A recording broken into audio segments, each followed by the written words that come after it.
الحمدللہ نحمده ونصلي ونسلم على سيدنا ومولانا محمد نبی الکریم الامین الحنین الرؤوف الرحیم اما بعد فاعوذ باللہ من الشیطان الرجیم بسم اللہ الرحمن الرحیم قل لا ان اجتمعت الانس والجن الا ان یأتوا بمثل هذا القرآن لا یأتون بمثله ولو كان بعضهم لبعض ظهيرا آمنت بالله صدق الله العظيم قال الله تبارك وتعالى في شان حبيبه مخبرا وآمرا إن الله وملائكته يصلون على النبي يا أيها الذين آمنوا صلوا عليه وسلموا تسليما تمام حضرات آواز آنی چاہیے اللهم صل على سيدنا مولانا محمد وعلى آله وصحبه سيدنا مولانا محمد وبارك وسلم عليه الصلاة والسلام عليك يا رسول الله وعلى آلك وأصحابك يا حبيب الله بعد الحمد والثناء میری نہایت ہی واجب الاحترام دوستوں بزرگوں اور ساتھیوں، آپ حضرات کے علم میں ہے کہ آج کی یہ پروقار پررونق محفل محسن علاقہ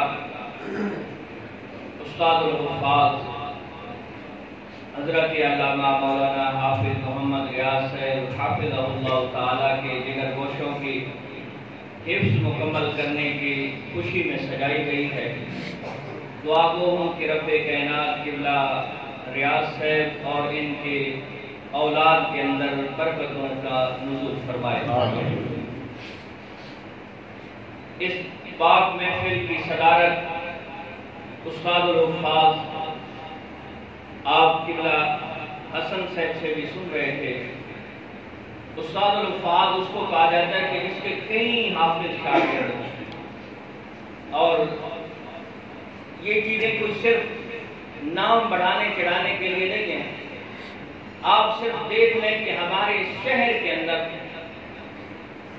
ہر دوسرا حافظ، اور پھر آپ کے محلے پہ تو بڑا احسان کیا ہے قبلہ حافظ ریاض صاحب نے، لیکن پورے شہر کے اندر ہر دوسرا حافظ استاد محمد ریاض صاحب کا شاگرد ہے، اور جو بھی استاد ریاض صاحب کا شاگرد ہے وہ ایک واسطے سے علامہ قاری حافظ خان محمد صاحب کا بھی شاگرد ہے۔ تو اب دیکھیں کہ جہاں ایک ہے تو کتنے ان کے شاگرد ہیں، اور یہ سب ملا کے اس کو اگر ٹیکنیکلی زبان میں کہیں تو دادا استاد کہتے ہیں۔ اب دادا استاد کا جہاں ایک بیٹا آیا تھا اور ہزاروں سینکڑوں کے تعداد میں حافظ بن گئے، تو جہاں جہاں قبلہ خان محمد صاحب کا ایک ایک شاگرد ہوگا، آپ اکٹھے کریں ان کے کتنے شاگرد بن گئے، ذرا بولیے سبحان اللہ۔ ایک چیز میں اور بھی نوٹ کر رہا ہوں کہ کافی دیر سے آپ آئے بیٹھے ہیں، لیکن یہ خوشی کی محفل ہے، پھر آپ خاموش کیوں بیٹھے ہیں؟ میں نے پہلے جملہ کہا ہے کہ تحدیث بالنعمت، رب نے جو نعمت عطا کی ہے اس کا چرچا کرنے کے لیے ہم آئے بیٹھے ہیں، ذرا بولیے سبحان اللہ۔ اور ایسی محفل کا مقصد کیا ہوتا ہے؟ قبلہ خطیب اہل سنت اور ہمارے علاقے کی پہچان حضرت علامہ مولانا قاری غلام محمد صاحب بھی تشریف فرما ہے۔ دو ہی مقصد، تحدیث بالنعمت اور ترغیب للناس، کہ رب نے جو نعمت عطا کی ہے مولا ہم تیرا شکر ادا کرتے ہیں کہ تم نے ہمیں یہ نعمت عطا کی ہے، اور دوسری چیز ہے ترغیب للناس، کہ لوگوں کو بھی رغبت دلائی جائے کہ یار تم بھی اپنے بچوں کو حافظ قرآن بناؤ، کہ تم بھی کل یہ وقت دیکھو، یہ ٹائم دیکھو، یہ دیکھو کہ تمہارے بچے کے سر پہ استاد الحفاظ، استاد القراء، استاد العلماء، مشائخ اور علماء اس کے سر پہ دستار فضیلت سجا رہے ہیں۔ ذرا بولیے سبحان اللہ۔ آپ اللہ کی پاک گھر کے اندر بیٹھے ہیں، ذرا لطف کا مظاہرہ کیجئے، خوبصورت محفل ہے، آنے والوں کو بھی پتا چلے کہ میں زندہ محفل کے اندر آیا ہوں. تو ذرا بولیے سبحان اللہ. عزیزان محترم و محتشم، کتنی خوشی کی بات ہے.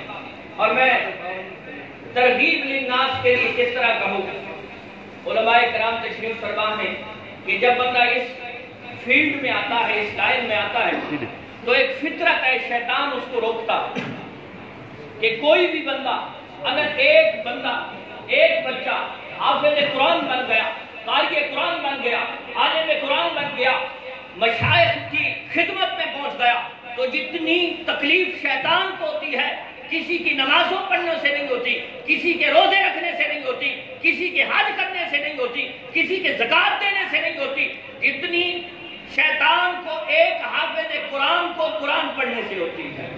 ذرا بولیے سبحان اللہ. تو عزیزان محترم، یہ پروقار پر رونق محفل ہے.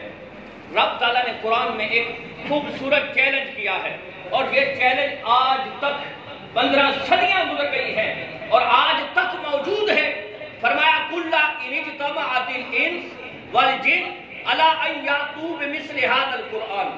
اے حبیب، آپ ان سے فرما دیں کہ یہ جن اور انسان سب کے سب اکٹھے ہو جائیں، اور ان کی طاقتوں کا محور کیا ہو، ان کی ہمتوں کا محور کیا ہو، یہ ساری طاقتیں کس چیز پہ لگا دیں. فرمایا عَلَىٰ أَن يَأْتُوا بِمِثْلِ هَٰذَا الْقُرْآنِ. یہ سارے جنات، یہ سارے انسان، چاہے انسان جہاں بھی ہو، چاہے جنات جہاں بھی ہو، یہ سب اکٹھے ہو کے اور اپنی طاقت کو صرف کریں. کس چیز میں صرف کریں؟ کہ ہم قرآن کی مثلیت لائیں، قرآن جیسی کوئی چیز لائے، قرآن کے مطابق کوئی کلام لائے. فرمایا لا یأتون بمثلہ. اے حبیب، ہم چیلنج بھی کرتے ہیں اور ساتھ میں یہ نتیجہ بھی دے رہے ہیں کہ ان کے سارے عالم اکٹھے ہو جائیں، ان کے سارے فصیح اکٹھے ہو جائیں، ان کے سارے بلیغ اکٹھے ہو جائیں، ان کے سارے عربی دان اکٹھے ہو جائیں، اور مل بیٹھ کے بھی اگر قرآن کی مثل لانا چاہیں تو فرمایا لا یاتون بمثلہ. اس قرآن کی مثل کبھی نہیں لا سکتے. نعرہ تکبیر، نعرہ رسالت، عظمت رسول اللہ، عظمت قرآن. کہ اس قرآن کی مثل، اور یہ پہلے دور کا چیلنج نہیں ہے. اگر آپ تاریخ پڑھیں اور دنیا پہ اپنی نظر دوڑائیں تو آج بھی دنیا، خصوصاً مستشرقین، یہودی، نصارہ، قرآن کی مخالفت میں اتنے آگے جا چکے ہیں. میں نے ایک واقعہ پڑھا ہے کہ ڈومنا، یہ ایک رشیا کی اسمبلی ہے. جس طرح ہماری قومی اسمبلی اور صوبائی اسمبلی ہوتی ہے، اسی طرح رشیا کی ایک اسمبلی ہے. وہاں کا جو ممبر ہوتا ہے، ہمارا ممبر ایم پی اے یا ایم این اے ہوتا ہے، وہاں کے ممبر کو ڈومنا کہا جاتا ہے. تو ان کی اسمبلی کے اندر جب سب ڈومنے اکٹھے ہوئے تو ایک نے قرارداد پیش کی کہ ہم مسلمانوں پہ تب قبضہ کر سکتے ہیں کہ مسلمانوں کے اندر جو قرآن ہے اس کو شکوک و شبہات اس کے اندر پیدا کر دیں، لوگوں کا تعلق اس قرآن سے ہٹا دیں. تو انہوں نے کیا کہا؟ انہوں نے کہا کہ ہمارا خوراک کا سب سے زیادہ فنڈ اسی منصوبے میں لگا دیا جائے، ہمارے لباس کا فنڈ اسی منصوبے میں لگا دیا جائے، ہمارا دفاعی فنڈ اسی منصوبے میں لگا دیا جائے. سب ڈیسک بجا رہے ہیں کہ یار اچھی سوچ ہے، لوگ قرآن کو ختم کرنے کے لیے یہ چیزیں کر رہے ہیں. لیکن ایک ان میں سے جو زیادہ عمر والا ڈومنا تھا، جو کئی مرتبہ اس اسمبلی کا ممبر بن چکا تھا، اس نے کہا 5 منٹ مجھے دیجئے. انہوں نے کہا جی دیجئے.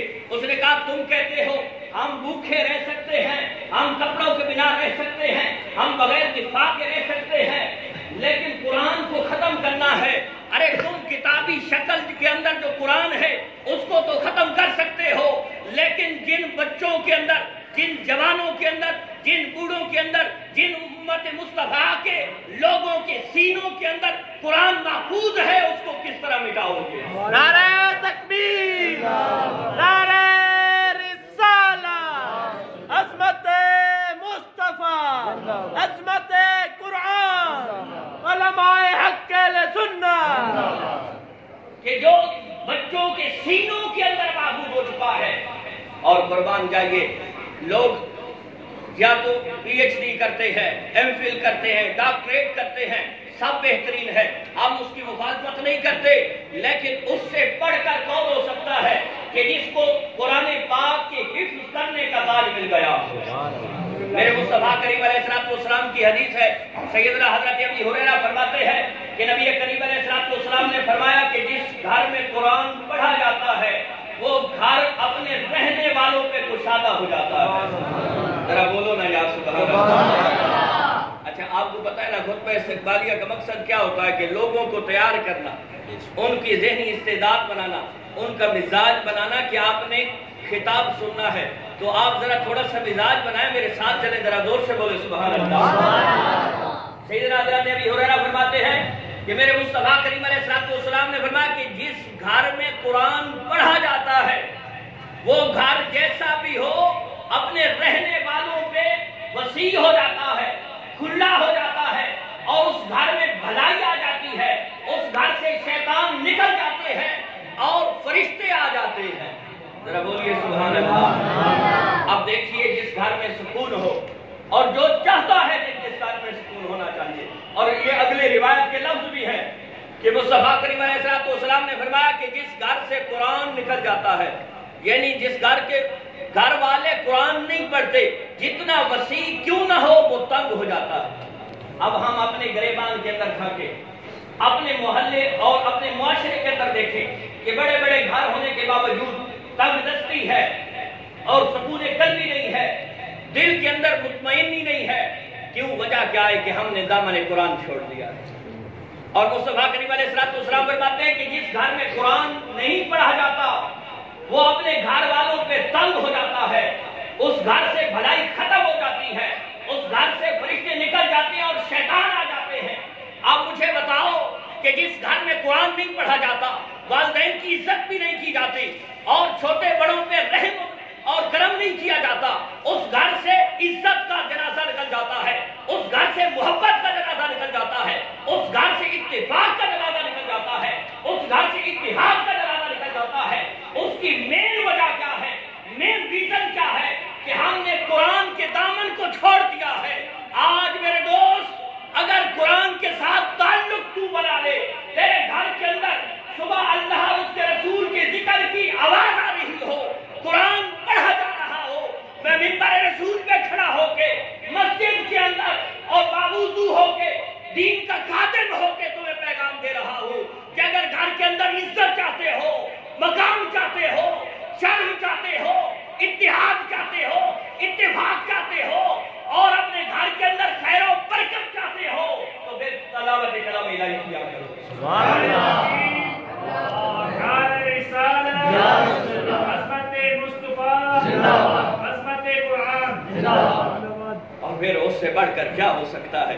لوگ کہتے ہیں کہ جی فلاں بندے کا بیٹا اس سٹیج پہ، اس عہدے پہ پہنچ گیا ہے۔ میں کہتا ہوں اس عہدے کا کیا فائدہ کہ باپ کی بیعت آگے پڑی ہو اور پیچھے کھڑے ہونے والا ایسے کھڑا ہو جس طرح کوئی کسی کے لیے ویسے آ جاتا ہے، اسے بھی نہیں پتا کہ ابا کے لیے کرنا کیا ہے۔ لیکن میں کہتا ہوں اس سے 1000 گنا نہیں، 1,00,000 گنا بہتر وہ بیٹا ہے کہ جس کے کپڑے تو پھٹے پرانے ہیں، جس کے سر پہ ٹوپی تو سادہ سی بوسیدہ سی ہے، لیکن جب بھی اس کے ہاتھ اٹھتے ہیں اس کی پہلی دعا بھی یہی ہوتی ہے، مولا میرے والدین کو، میرے اساتذہ کو جنت عطا فرما۔ آخری بات اور میں اپنی گفتگو کو سمیٹتا ہوں، قبلہ استاد القرآن والفاظ تشریف فرما ہے۔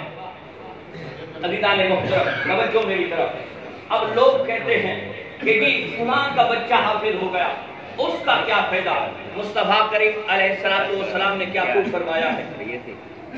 میرے مصطفیٰ کریم علیہ السلام فرماتے ہیں کہ جب بروز حشر ہوگا، قیامت کا دن، نفس نفسی کا عالم، جس دن اولاد والدین کو چھوڑ جائے گی، جس کے لیے والدین ساری زندگی حلال و حرام کے طویل بھول گئے، جس کے لیے انہیں یہ اپنا سونا اٹھنا بیٹھنا بھول گئے، جس کے لیے وہ اپنا سب کچھ بھول کے اکٹھا کر رہے ہیں، فرمایا قیامت کے دن اولاد والدین کو چھوڑ جائے گی، اور وہی والدین جو اپنا سب کچھ قربان کر کے اپنی اولادوں کو بڑا کر رہے تھے، اس دن والدین بھی ان کو بھول جائیں گے۔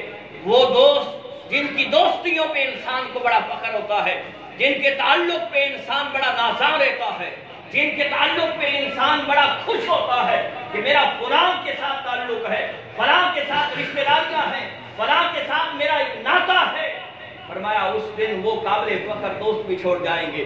اور پھر کیا ہوگا؟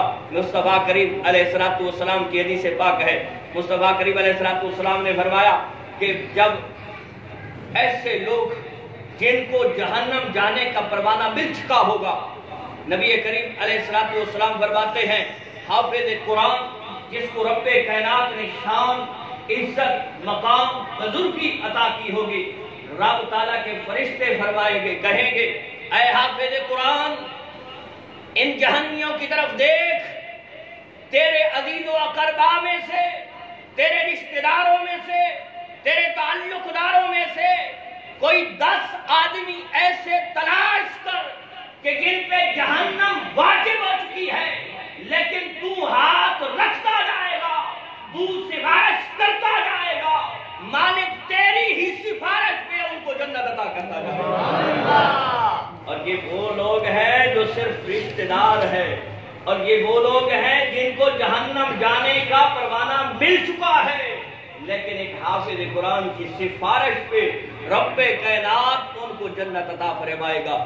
اس پہ والدین کا مقام تو بہت بلند ہے، اساتذہ کا مقام تو بہت بلند ہے، تعلق باقی جو جنہوں نے پڑھنے والوں کے ساتھ تعاون کیا ہے ان کا مقام تو بہت بلند ہے۔ یہ تو وہ لوگ تھے، اگر میں ایک لفظوں میں واضح لفظوں میں کہوں تو یہ تو وہ دنیا دار، وہ رشتہ دار تھے جو دور بھاگتے تھے یار حافظ قرآن کوئی چیز نہ مانگے۔ تو عزیزان محترم، آج کی یہ پروقار پررونق خوشی کی محفل مولا پاک کی بارگاہ کے اندر فقیرانہ عاجزانہ دعا ہے کہ مولا پاک قبلہ حافظ صاحب کے ان بچوں کو قاری قرآن اور عالم دین بنائے، بلکہ ہم سب کو اپنی اولادوں کو عالم دین، حافظ قرآن، عالم دین بنانے کی توفیق و سعادت نصیب فرمائے۔ وآخر دعوانا ان الحمدللہ رب العالمین۔